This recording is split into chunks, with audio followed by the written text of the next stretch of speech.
Talking baseball, baseball and the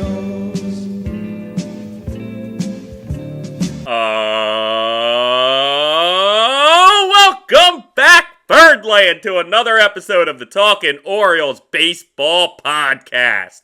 I am, of course, your host, Benny Becker, thrilled as always, gang, to be sitting back here in Camden County Studios talking Orioles baseball with all of you.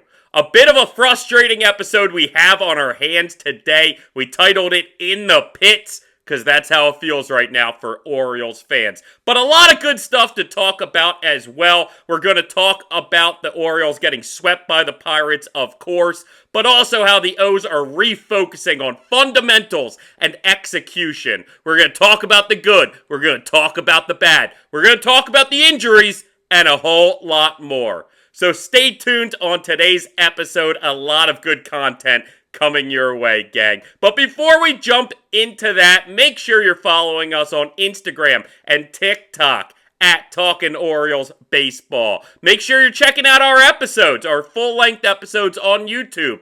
Also at Talkin Orioles Baseball. Very exciting stuff, so make sure you give us a subscribe, give us a follow, give us some likes, give us some comments. Let us know how you're feeling about this Orioles team thus far in this grind of a season that we've had to begin this year, gang.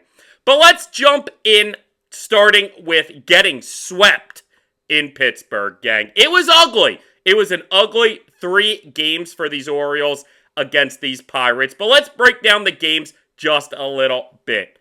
In Game 1, the Orioles fell 5-4. Kyle Bradish got his second start of the season, and it kind of got away from him in that second inning, giving up 4 in the second. Overall, he only pitched 4 innings, giving up 6 hits, those 4 runs, 3 walks, 6 Ks. And frankly, gang, it put the Orioles in an almost instant deficit, which is frankly something that's becoming more and more common once again. We know last season it was an Achilles heel for this team, falling in a big hole early. So far to start this season, nothing's really changed, gang, which is a shame. It stinks. Now, the offense did start coming back. They were chipping away at that Pirates lead. They got 2 in the 5th, 1 in the 7th, 1 in the 9th, but there was a big situation in that 7th inning. The O's had already put up a run. They had 2 men in scoring position with 2 outs with Samuel Basallo up. It was a lefty pitching, and the Orioles opted not to pinch hit for him, but to let Basallo bat. Ultimately, he struck out, and the inning ended. And Albert has talked about how they don't regret that, really, because they want Samuel Basallo to get those opportunities, get the experience going lefty on lefty, so he can truly reach his potential. And certainly that's something that he's going to have to be comfortable with in the major leagues to ultimately see that success. However, gang, in that situation, in that moment, we should have pinch hit for him. I mean, not for nothing. What is Ryan Mountcastle doing on this roster if he doesn't come in that spot? It's a huge moment in the game. We have 2 men in scoring position. A single might have not only tied the game, but put us in the lead. Ultimately, gang, it's a frustrating decision, and I get it. It's still early. Alvarez is still feeling things out. This is his first managerial job, so it's going to take some time for him to maybe learn those lessons. And I understand. You want Basallo to get those left-on-left at-bats. There are other times, other moments, other plays, other games where you can have that be a thing. Get Basallo in the starting lineup against lefties. That way you can get 2 or 3 at-bats maybe against that lefty starter before they get to the bullpen. And then ultimately you might wind up pinch hitting for him later in that game if he's going to face a lefty for that 3rd or 4th at-bat. But you already gave him a couple against a lefty. That's the best time to allow Samuel Basallo to try and really produce against left-handed pitching. That was a key moment in this game, and frankly, in the series, that the Orioles could have potentially put a Ryan Mountcastle out there to get a base hit. He's great against lefties, and I trust Mountie could have come through in the clutch in that moment. Unfortunately, the Orioles don't opt to do that. They wind up going 1 for 9 with runners in scoring position. And it's a game the O's absolutely could have won even after that second inning debacle. It stinks, but at least they showed fight in that game, gang. So now we're going to jump to game 2. Another loss, clearly, this time 3-2. The Orioles actually took the lead in the 4th inning, scoring all 2 of their runs in that inning. Pirates did get back 1 in the bottom of the 4th. You saw Anthony Nunez and Ryan Helsley each give up a run in their innings pitched, the 8th and the 9th, ultimately to lose the lead and then lose the game.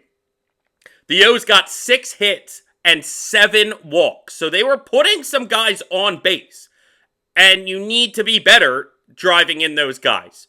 We just talked how they failed with runners in scoring position in game 1. Story remains in game 2 as they only go 2 for 7 with runners in scoring position.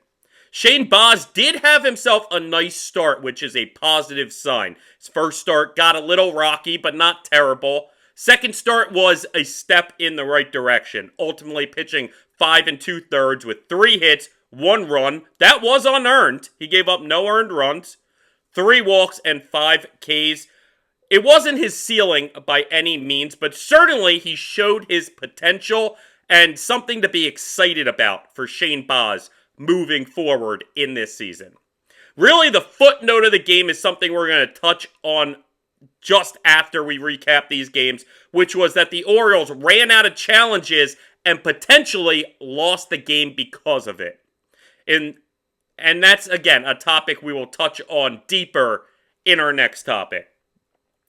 Both Pirates doubles in the 9th inning were just out of reach of Dylan Beavers. They were each hit over 100 miles an hour exit velocity, so they certainly weren't easy balls to get, but he just missed both of them, and he talked later about how he expects himself to be able to get to those. At the very least, one of the two. Ultimately, though, it wasn't the case. Beavers wasn't able to get either of them. And again, it's an unfamiliar outfield to him.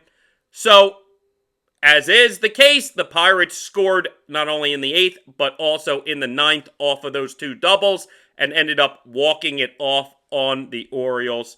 Which brings us to Easter Sunday, Game 3.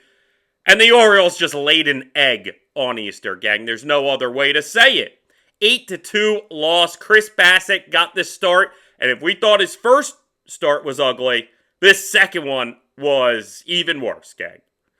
It's something to step back and try and forget about, but also something to be cautious about moving forward. Bassitt gave up 2 in the first and 4 in the second, and that's all he pitched. Just those 2 innings, gave up those 6 earned runs on 6 hits, 2 walks, no strikeouts for Chris Bassitt. 2 of the runs came in the first because of a Ryan O'Hearn, our old friend Ryan O'Hearn, home run. And in the second, when he was in trouble, it was bases loaded, no outs. I don't believe a run had scored yet. He got a comebacker that hit him at 111 miles an hour off the bat of O'Neal Cruz. Hit him in the back of the leg, back of the knee. Certainly not the worst place to get hit by a comeback pitch. I mean, it can be scary, especially when it's coming at 111 miles an hour at you. But because of that, the run ends up scoring. Nobody gets out. And then the wheels really fell off at that point. Certainly the wheels were coming off at that point. But at that moment, it kind of all got away from him. Couldn't find the strike zone during his start. And when he did, it got hit and hit hard. Again, he was walking guys. He was giving up hits. He could not get a strikeout, could not find a strikeout. And was really just falling behind in counts early to almost every single batter. For instance, you go back to that Ryan O'Hearn at-bat, fell behind early and had to really groove a pitch to Ryan O'Hearn, which I guess he didn't have to, but he did. And it was like middle, and Ryan O'Hearn did damage to it. It's beyond a disappointing start for Chris Bassett's Oriole career, and it's really reminiscent to last year with Charlie Morton, a guy that we had seen put up at least very solid, if not really good, stats for a long while in this league. And then he comes to the Orioles, gets a couple starts in, and is just getting shelled and can't even find an out. Now, when you make that Charlie Morton comparison, it takes me back to about this point last year when we were talking about Charlie Morton. And ultimately, it was, you trust that a veteran like Charlie Morton will eventually figure out how to get right. You just worry about how long it'll take. Well, the same thing goes for Chris Bassett. And you trust that eventually he's going to figure out how to succeed again in the majors. But the question just becomes, how long's it going to take? If he can get right by May, that's great. And we can get majority of the season of at least average to above average starts from Chris Bassett. But if he takes till the All-Star break like Charlie Morton did, well, gang, that's going to potentially cause the Orioles to be in such a hole that just like last year, we will not be able to dig ourselves out of. Now, certainly, he's only one of 5 starters, gang. So, is it crazy to say that it's not going to be the ultimate thing that puts them in the hole? Yeah, it's fair. There's a lot of pieces to why last year was so bad, why last year we wound up in such a hole, and why we're trying to avoid winding up in that hole this year. But when you get starts like Chris Bassett has given us the first 2 starts of his career with the Orioles, and what we saw from Charlie Morton throughout pretty much his entire Orioles career, gang, it's not helping the case. It's not helping us any to avoid that hole. Now, when you look at the offense, we did get some guys on base. We had 8 hits, which is fine, but no walks is a problem, especially in the first 2 games of this series. The Orioles were walking a decent amount. We talked about how in the second game they walked a lot. And in this game, they didn't find a single base on balls, and that can do it for you, gang. That just shows you're probably not putting in good enough at-bats as a whole, as a lineup. For a second, it kind of felt like we might be able to chop our way back when we scored in the 4th, but that quickly faded away. We weren't able to put up more than 1 in that 4th, and ultimately really never really put anything together the rest of the game offensively, gang. Even when we did get a guy on base or did score a run, it just wasn't able to really string anything together. And that ultimately is the problem. Yet again, bad in runners in scoring position. 2 for 8 with runners in scoring position in that game 3. The only real positive off of that game is Cade Povich had himself a nice outing. Now, certainly it came after Chris Bassett's horrendous 2 innings. But ultimately, like, Povich put up 5 2/3, gave up 2 earned runs on a monster O'Neal Cruz home run, 4 hits, 3 walks, 2 Ks. You'd like to see a little more swing and miss stuff, but Cade wasn't even supposed to be out there that day, gang. Cade was supposed to be starting tonight, Monday night. And instead, we had to use him in relief for that. At the very least, he was able to get through 5 2/3, essentially the entire rest of the game for the Orioles. So we didn't have to really burn through our bullpen, which, again, small positives, but take them where you can get them, especially after this start of the Orioles season. So, swept out of Pittsburgh, feeling in the pits right now. Not much good going on, gang.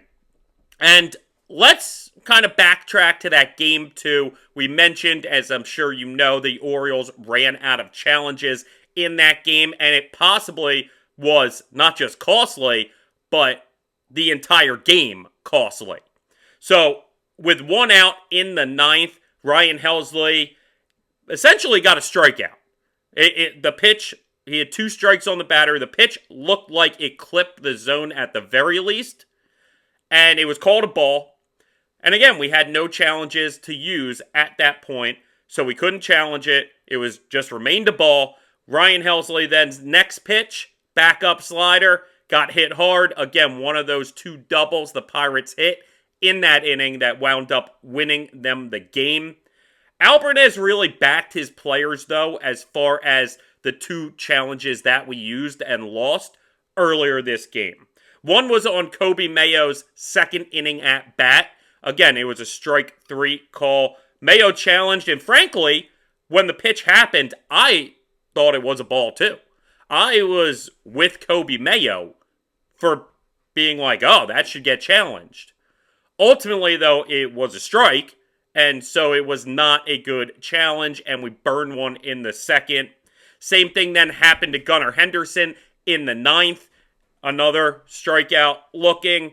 He used it. That one, to me, looked like it was a strike, but I understand Gunnar in that moment wanting to keep the at-bat going, get on base, like just not take that strikeout.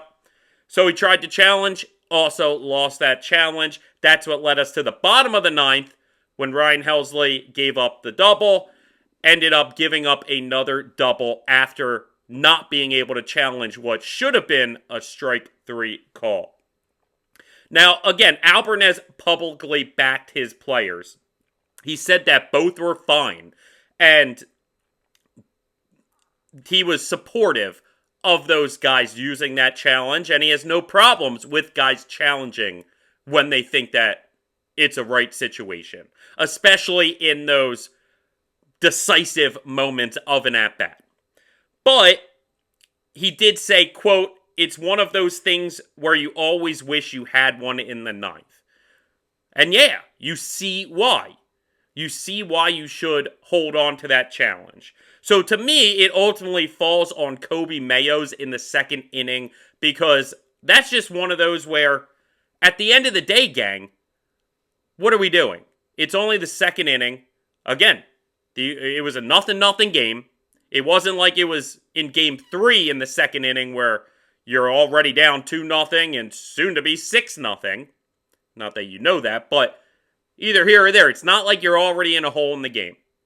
So at that, even if you think it was a ball, probably best not to challenge it. I would assume that while publicly Alvarez backed his players, privately he's addressed with them the importance of keeping at least one of those challenges and making sure that if you're going to use one early, boy, you better be right. Like, it better not even be a question whether this call is going to get overturned. And I think from a catcher calling it makes more sense, maybe even a pitcher calling it, than a hitter early in the game. Obviously, the catcher is right there set up. He sees and has a much better feel for if that ball caught the zone and maybe wasn't called a strike. They understand that maybe they were positioned in a way that blocked the umpire, and that's why the ump missed it. There are all these reasons why an early challenge could be beneficial. I just think, from a batter's standpoint, you probably shouldn't use that challenge early unless you're already in a hole, and it's such a big moment that it really is going to turn the game, whether or not that call goes your way or not. All right, gang. So, on to our next topic. We're going to talk about the return of the Slim Reaper. Cade Povich brought back up to the majors, brought back up to help these Orioles. And he was supposed to be the starting pitcher tonight, gang. He was supposed to start Monday's game, game 1 against the White Sox. And we knew that the Orioles would be bringing up a starting pitcher, whether it be Povich, whether it be Kramer, whether it be one of these other names. We talked about that in length. And we also correctly predicted that Geraldo would be the one to get not sent down, but Geraldo would get moved to the IL to create that roster space and also corresponding move for the injury. So we are correct on basically all accounts with this Orioles move, gang. Ahead of the curve on it. Now, Cade Povich ultimately got the call instead of Dean Kramer. I don't think that's shocking, given how much we talked about how Kramer has very poor April statistics in his career. And also, Cade showed a lot of growth last year and in spring training this year. So while Cade also got hit around in his first AAA start, same as Kramer, I think they just saw historically how Kramer is in April, and they also really like the growth they've seen in Cade Povich, not only again last year, but also in spring this year. Unfortunately for the O's, though, Chris Bassett got hit around so much, Cade Povich had to come in for relief like we talked about yesterday. So he's not going to get the start tonight. We will see what happens after tonight the next time the O's need a fifth starter. Because tonight, it's going to be Brandon Young, who was just brought back up from the minors. And again, not Dean Kramer, Brandon Young. So that's yet another sign that these Orioles want Kramer just to work in the minors at least through April, it feels like. Now, I think it makes more sense unless Brandon Young comes out and throws an absolute gem tonight. I think that it probably winds up going to Cade Povich when we need that fifth starter again in the weekend. But ultimately, this is just a testament to something we talked about earlier, which is the Orioles have a lot of good starting pitching depth this year. Whether it be Povich, whether it be Brandon Young, whether it be Dean Kramer, there's another name or two also down there that we believe can be beneficial and useful for us when the time is right. So we have at least two, if not potentially three or more, quality starting pitchers in the depth. Now it stinks 10 days into the season to have to once again go and use one of those depth options. But I'm excited what we saw from Povich yesterday. I think Brandon Young has a very good chance to shut down the White Sox tonight. He's had a very good first start of his season. And when he was up previously in the majors, he didn't necessarily wow, but he had some decent moments. And this is a guy who was the Orioles minor league pitcher of the year not too long ago.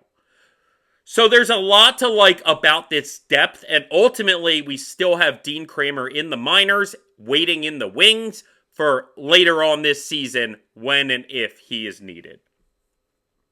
So after this tough Orioles start, Alvarez and his coaching staff kind of want to preach a specific message. And that message that Alvarez and this coaching staff is preaching is concentrating on the fundamentals and execution of the game. They're really turning their focus towards fundamentals and executions after this tough start. Only 5.6 of the way percent of the way through this season, gang. So there's a lot of season still left on the table, and there's no need to panic. However, let's just go back to last year when players and coaches were talking about, hey, not time to hit the panic button. Still very early when these Orioles were 5-8. So the 3-6 record right now feels kind of similar to last year's 5-8 start. And maybe, just maybe, it's enough to get worried, gang. Again, not time to hit the panic button, but maybe time to start getting a little worried. And again, I'm as optimistic as it comes. You know that, folks. However, not the best start.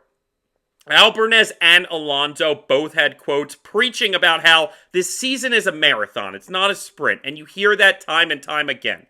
But those two guys specifically, at least in the last couple seasons, know exactly not only that it's a marathon, but just how far a team can come after starting 3-6. Okay? Just look last year, Alvarez was with Cleveland, and they started out 3-6. Ultimately finishing the season 88-74. 2 years ago with the Mets, Alonso and them started out 3-6.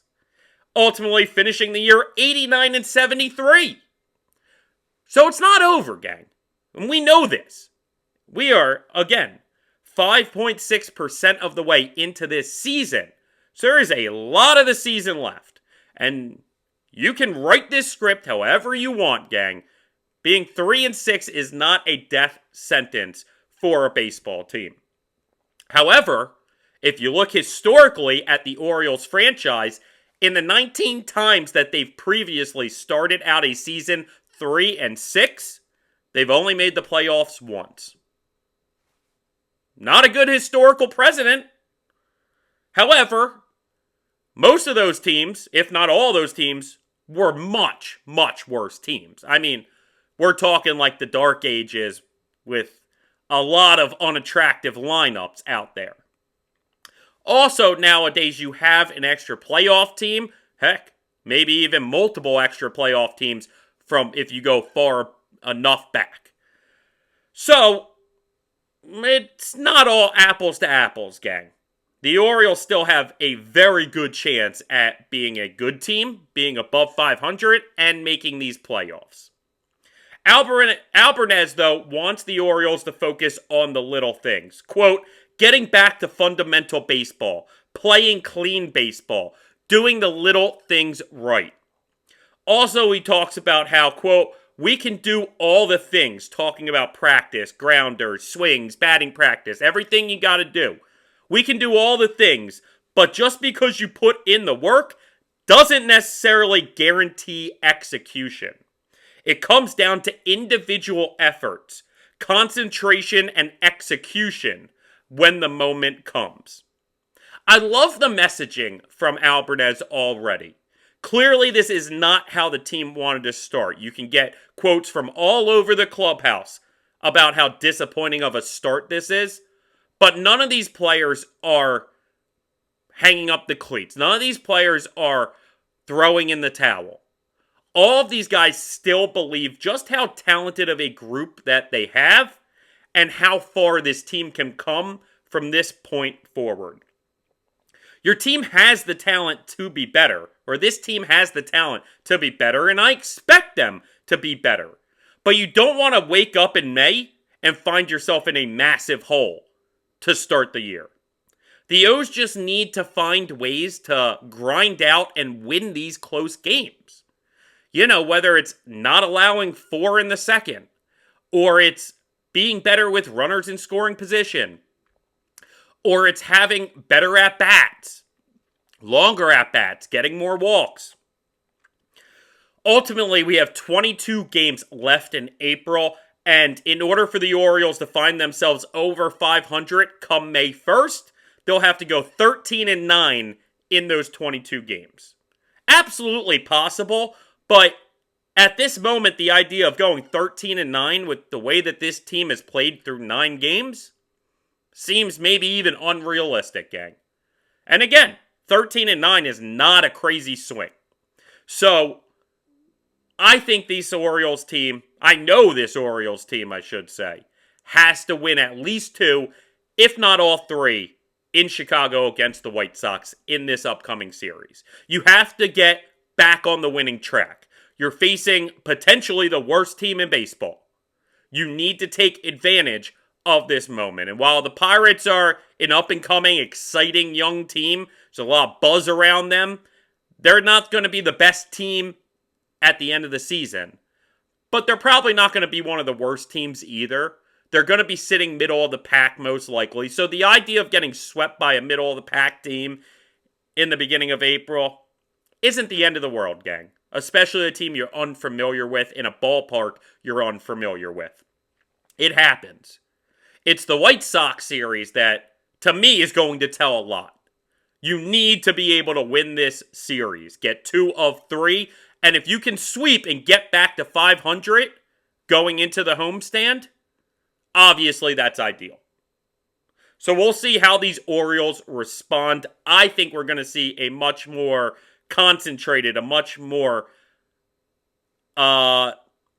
exciting team moving forward. A more fundamentally sound team. I think that they're all professionals, obviously, and they're all very good ball players. So when your coaching staff is preaching fundamentals and execution so heavily, you're going to really concentrate and focus in on that execution and on those little details. And I think we're going to see a result positive off of all of that. All right. So not everything's terrible, though. Again, we got some good things happening along with the bad. One of the good things is that Gunnar Henderson is heating up, gang. Through his first 3 games, he was 1 for 12 with a walk, 6 strikeouts, no extra base hits. Since those 3 games, in the last 6 games, he is 7 for 25, batting .280, 2 home runs, 2 doubles, 6 RBIs, 3 walks, and still 5 Ks, which is fine if you're putting together the rest of the numbers. And don't forget, he went 0 for 4 in that Pittsburgh finale game. So before that, he was batting .333 over those 5 games after the first series. Now, Gunnar is starting to come back to life. Thank goodness. We love seeing him play like he played in 2024. And frankly, like he played at the World Baseball Classic. He had some huge moments. But I also think him playing at the WBC may have actually caused potentially the slow start. And what I mean by that is, again, he wasn't a starter at the WBC. He started a few games for them, but sat more than he started. So ultimately, I think it cost him maybe some of his timing and not getting those everyday reps like he would have gotten down in Sarasota ultimately may have caused this slow start. Luckily, though, the slow start lasted 3 games and not like 3 weeks. I fully expect him to have that 2024 type season for us this year. We're talking a 30-30 guy, potentially pushing 40-40, gang. So, love what we see from Gunnar Henderson. If he can keep up what I believe he can keep up, and these Orioles can get on the winning track and become a really good winning ball club, Gunnar Henderson has an outside chance to find an AL MVP, or at the very least, be back in the AL MVP voting this season. And again, not everything's bad, gang. There's good, there's bad. And so we're going to examine the good so far, because there is good things so far. For instance, last episode we talked about kind of some of the bullpen metrics and how the bullpen metrics, despite the fact that it's been a mixed bag and a little up and down, a lot of the underlying metrics have been very positive for the bullpen. Keeping guys off of base for the most part. Not allowing home runs for the most part. Striking out a lot of guys for the most part. Now, another positive so far in this season has really been some of the offense. And again, this is coming off of that finale in Pittsburgh where the offense had a bad day. So if we were to have done this topic going into that game, the offense's numbers would look a lot better than they're going to look today.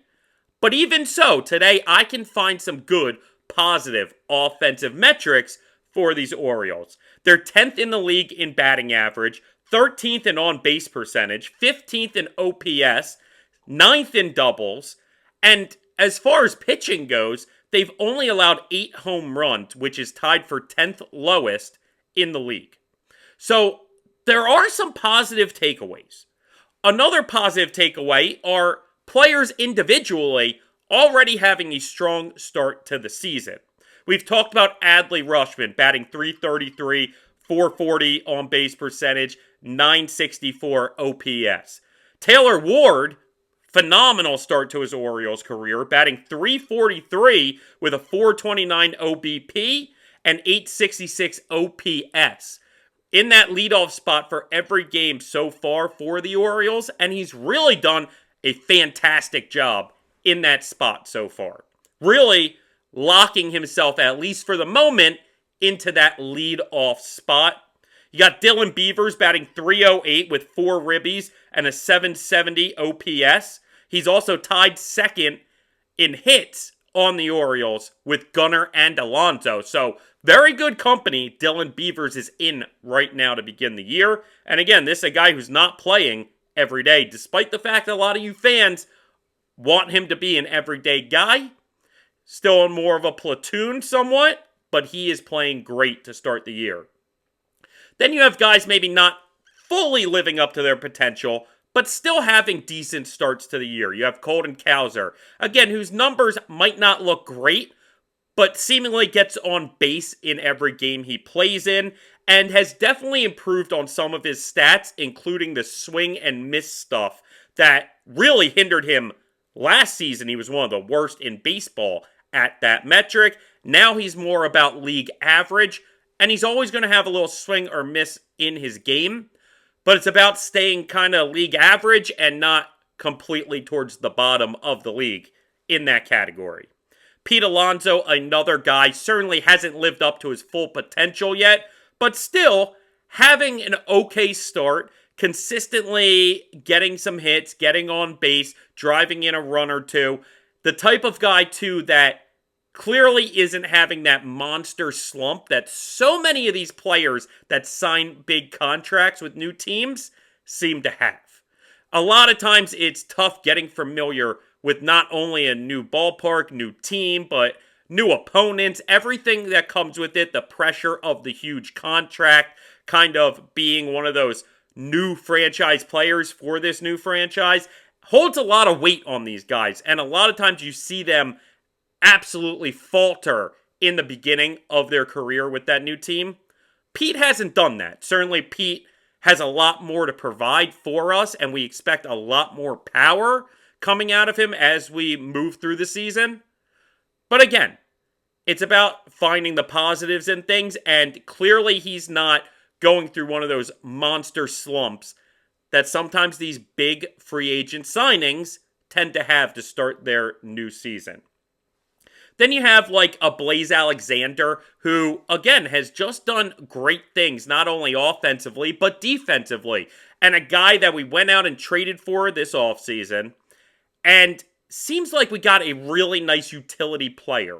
Certainly, he's more of an everyday guy right now, but when Jackson Holiday comes back, Blaze Alexander will probably just be more the utility infielder.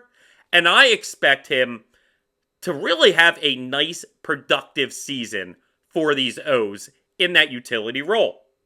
Then on the pitching side of things, obviously Trevor Rogers has kind of been the lone star starter for us, but he's been phenomenal in his 2 starts. Truly the ace the Orioles needed, and this is a guy that we talked about being in Cy Young contention this year, and I'm still completely on board with that. He seems like he is the Trevor Rogers we had last year, which is one of the best pitchers in baseball. And even if you don't think he's going to live up to last year, there's no denying he's a top 20 major league pitcher in baseball right now, meaning he is a bona fide ace for these Orioles. Ryan Helsley also, despite getting the loss in that game 2 of that Pittsburgh series, has been phenomenal for us as well. And he looks like to be that lockdown closer with Batista out we needed so badly. And then you have like a random bullpen guy who's really stepping up with the opportunity at hand in Enrico Garcia.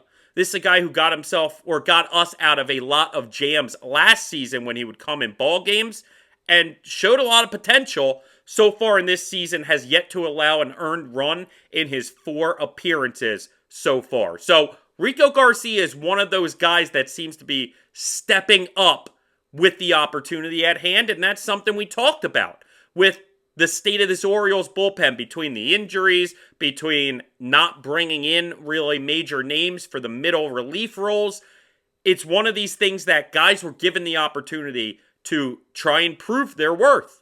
And Rico Garcia is a guy that certainly is proving his worth right now to these Orioles.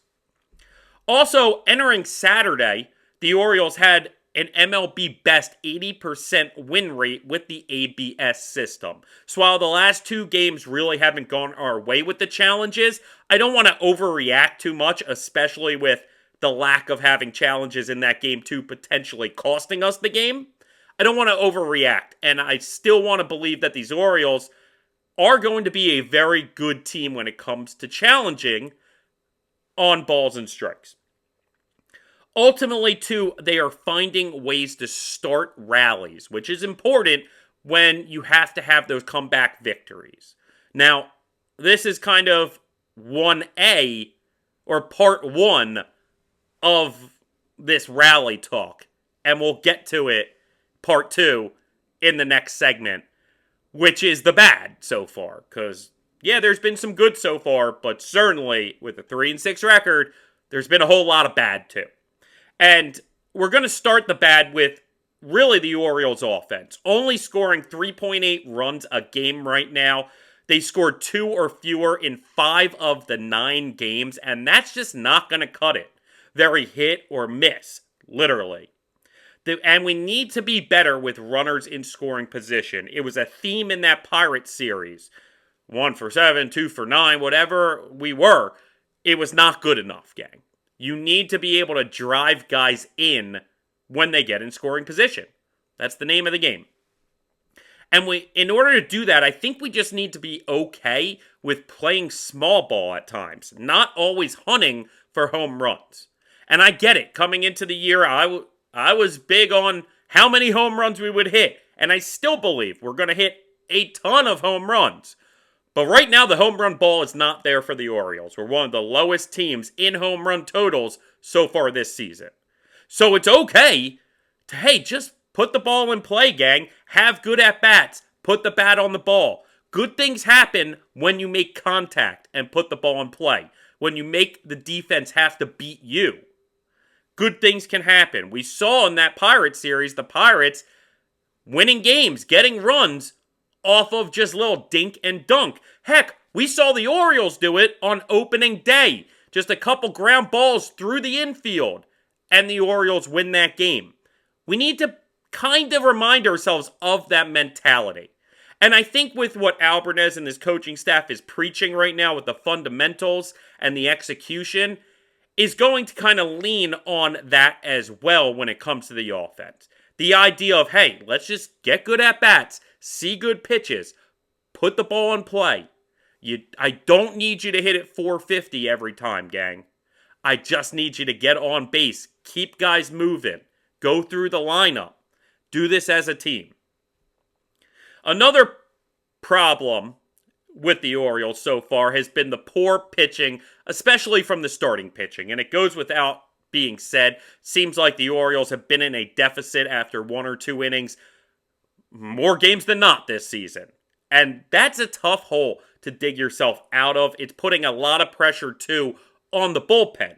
And the bullpen has had mixed results. Again, we just talked about how some of their underlying metrics, their on base allowed, their strikeout rate, are really solid. So it's not necessarily all terrible, but the more innings you rely on your bullpen, the higher the chances are at one of those innings being a bad inning. Like, if you only need 3, maybe 4 out of your bullpen, hey, 3 or 4 guys can come in and get that job done. And I don't have to worry. If you're relying on 4 to 6 guys to come in and pitch 6, 7, 8 innings, even though 8 hasn't happened yet, but I'm just saying at this rate, 8 innings isn't out of the realm of possibility.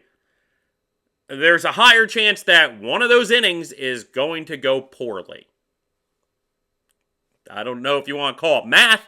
I don't want to know what you want to call it exactly, but that is the case, gang. So that's something we definitely need better from, is the starting pitchers just providing better starts. Now, Rogers has been great, and I expect most of his starts to be that way. Boz, his last start, showed me some optimism that he's headed in the right direction and can, at the very least, give us what we saw in that Pittsburgh series. You have then Bradish, who, listen, gang, frankly, hasn't looked great this year, has not looked sharp. His command is all over the place. But it seems like really just one inning has gotten away from him in each of those starts. So moving forward, as long as that inning is only a run and not 4, we feel pretty good. And I still feel good about Kyle Bradish because of his track record, that when he's out there pitching healthy, he's done pretty well in his career. And then, obviously, a Chris Bassett we need better from. We talked about that in length. And we'll see what these depth options, whether it's Brandon Young tonight, Cade Povich, Dean Kramer later, who knows. We just need some better starts out of these starters. And like I said, part 1 of in the good section was finding ways to start rallies. Well, the final part of the bad is not finding ways to capitalize on those rallies. Because you can get 2 or 3 guys on. You can maybe even score one with a couple guys on. But you need to put up some crooked numbers, a 3, a 5, in some of these innings. Capitalize truly on that rally. And that's one thing these O's have not been able to do. There have been so many occasions, I feel like, already in this season where, again, it feels like the Orioles' magic is about to bubble up. We're getting some guys on base. We're having things break our way. Again, maybe a run comes in. We cut the deficit a little, and we still got guys out there. And it's like wheels are starting to turn to get excited. And then the bottom drops out of the inning, and we don't get any more. You need to capitalize on those rallies better in order to have more comeback victories, which is necessary for any successful baseball team. All right, so we got a whole list of guys that are injured that we need to update you on. The first, let's start with Zach Eflin. He had imaging done last week, and the Orioles are keeping the information tight to the vest, dude. There's no word on the imaging that was done, but there is word that Zach Eflin is going out to Texas to have a second opinion. That'll happen tomorrow with another doctor. So, we'll see. That leaves me to believe that the first opinion was, hey, you need Tommy John surgery. And you're done for the year. I don't know why you would need a second opinion unless the opinion was that, hey, you're done. So we'll see. Hopefully, maybe that second opinion comes back in a different manner. Maybe it's a injection like Westberg got. Maybe it's a different type of surgery where they can brace it or something along those lines and he can get himself back this season. Either way, the outlook is not good. But it's also about what we expected. Again, when you heard the ominous quotes from Craig Albertez after Eflin got hurt, you can't expect anything better. And I would expect by the end of this week, Eflin to have had Tommy John surgery and be done for the year. But I'd love to be wrong about that, gang. Jackson Holliday continuing to work his way back from AAA. I expect to see him no later than next week. But truly, I expect him back in Baltimore when the team gets back in Baltimore later this week.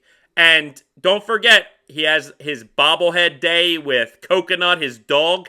I believe that's on Saturday. So I think that he'll be back maybe the day before, start that Friday, and be back Friday, Saturday, and Sunday moving forward. The new arrival to the injured list, literally right as we're going on air, was Dietrich Enns, sent to the IL with a foot infection. Doesn't sound good, but also seems like the rumblings are that it's no big deal, it's fine, and something that'll get cleared up, and he will be back at the absolute minimum of that IL stint. Brandon Young was the guy brought up in place. He will start tonight, and it could have just been, the O's manipulating the IL chart and making up, or not making up, but finding an excuse to put him on the IL so they can bring up Brandon Young so they didn't have to go bullpen game today. We'll see. We'll see what happens. Maybe his foot is infected. I don't know, gang. I'm not looking at it. But ultimately, Dietrich Enns, the second lefty in the pen, is now on the IL, meaning the Orioles really only have one lefty in the pen unless you include Cade Povich as well in that, which maybe you do, maybe you don't. Again, the Orioles were very stern and adamant that they wanted to keep Povich as a starter. So we'll see. I'm not quite sure what the O's are going to do, but at the moment, Grant Wolfram is the lone lefty in the bullpen if you don't count Cade Povich. Andrew Kittredge, another one of these injured relievers, also working his way back in AAA right now. I expect sometime in mid-April for him to be back, meaning maybe in a week, maybe 2, I would expect Andrew Kittredge to get added to this Orioles bullpen. Yet another reliever that we know is injured, Keegan Aiken. No real word from the organization, but maybe not. Got a little inside information for you guys about Keegan Akin. I've heard the reports he will be back in about 6 weeks, pegging him for mid-May to return. Again, Orioles, no official word, but we got some whispers. We got some sources, gang, here at Talkin Orioles Baseball. And Keegan Akin seems like he will be on the shelf for another 6 weeks, which frankly, gang, to me, I was happy to hear that report. I was happy for my insider to tell me 6 weeks because that's one of those injuries that could last 4 months, 5 months. And the Orioles didn't give us a timeline, still haven't. So it's nice to hear, at least, again, rumblings of a 6-week timeline from this point forward.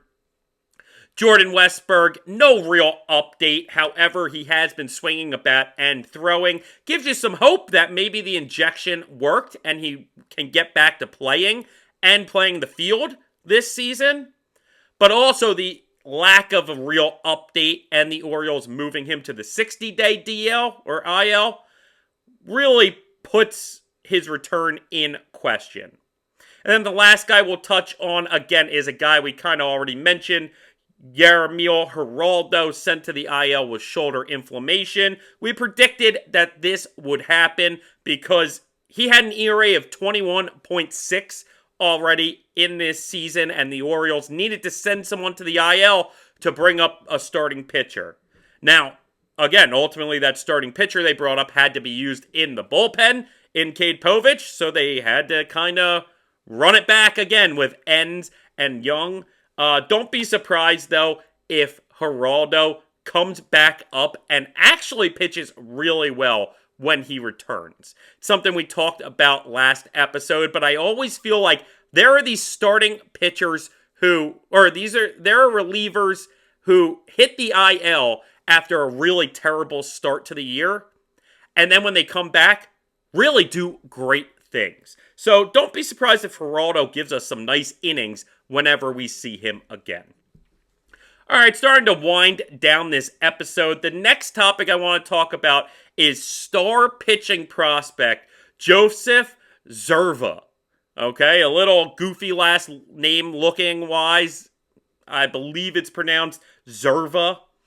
He was our second round pick out of Michigan State last season. Orioles decided not to pitch him after the draft, waiting till this year. But he's a 6'8 lefty starting pitcher, and boy, is he impressive.